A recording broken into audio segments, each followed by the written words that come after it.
புதுச்சேரி மற்றும் தமிழகத்தை சேர்ந்த மீனவர்கள் நடுக்கடலில் இலங்கை கடற்படையால் அடிக்கடி கைது செய்யப்பட்டு சிறையில் அடைக்கப்படுவதையும் அவர்களது படகுகள் பறிமுதல் செய்யப்பட்டு அபராதம் விதிக்கப்படுவதையும் தடுத்து நிறுத்த வேண்டும்.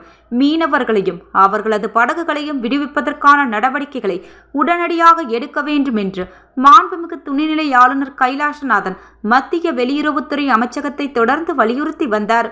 இதுகுறித்து மத்திய வெளியுறவுத்துறை துணைநிலை ஆளுநருக்கு எழுதியுள்ள பதில் கடிதத்தில், அண்மையில் இந்தியா வந்திருந்த இலங்கை அதிபர் அருணா குமார திசநாயகம் தமிழக புதுச்சேரி மீனவர்களின் கைது விவகாரத்தை அவர்களது வாழ்வாதாரம் மற்றும் மனிதாபிமான அடிப்படையில் அணுக வேண்டும் என்றும், இதுகுறித்து விவாதிக்க இரு நாட்டு மீனவர்கள் மட்டத்திலான பேச்சுவார்த்தைக்கு ஏற்பாடு செய்ய வேண்டும் என்றும் மாண்புமிகு பாரத பிரதமர் கேட்டுக்கொண்டதாக தெரிவித்துள்ளார்.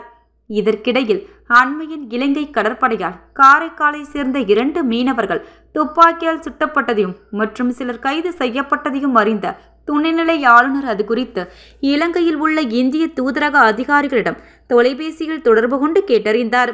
துப்பாக்கி சூட்டில் காயமடைந்த மீனவர்களின் உடல்நிலை குறித்தும் அவர்களுக்கு அளிக்கப்படும் மருத்துவ சிகிச்சை குறித்தும் நேரில் ஆய்வு செய்து விவரம் தெரிவிக்குமாறு கேட்டுக்கொண்டார்.